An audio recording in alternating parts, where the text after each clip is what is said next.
Bom, pessoal, essa questão aqui é só uma aplicação do teorema do valor intermediário, ok?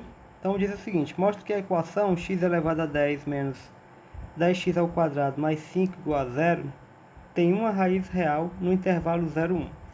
Então, como é que a gente vai fazer? A gente vai definir essa função aqui, tá? f de x igual a x elevado a 10 menos 10x ao quadrado mais 5. Isso é uma função contínua, tá? Por quê? Porque todo polinômio é uma função contínua.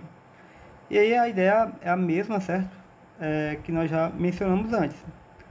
O que acontece? Se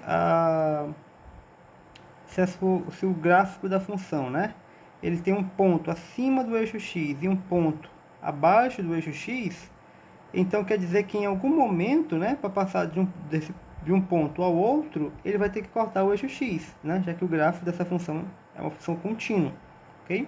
Então o que a gente vai fazer é calcular o f de 0 dessa função, né, no caso o f de 0 dá 5, tá, se você fizer a continha aqui, e o f de 1 dá menos 4. Ou seja, o gráfico, né, se a gente olhar aqui, claro, não vou desenhar o gráfico dessa função, certo? A gente não vai precisar desenhar, fazer o gráfico dela, mas a gente vai colocar só esses dois pontos aí. Eu tenho aqui o ponto quando x é 0, o y dá 5, e o outro ponto é quando x for 1, né, o y dá menos 4. Tá? Então eu tenho esse ponto aqui, né, o ponto quando x é 1 e o y é menos 4, e esse outro ponto aqui. Veja, tem um ponto abaixo do eixo x e um ponto acima do eixo x. Isso significa dizer que, não me interessa saber aqui como é que é o gráfico dessa função, certo? Mas o importante é saber o seguinte, que em algum momento, né, nesse intervalo aqui de 0 a 1, tá?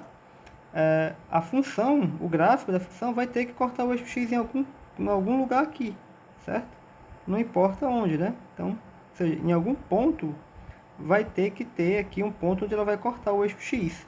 E esse ponto aqui, onde a função corta o eixo x, temos aqui um ponto C.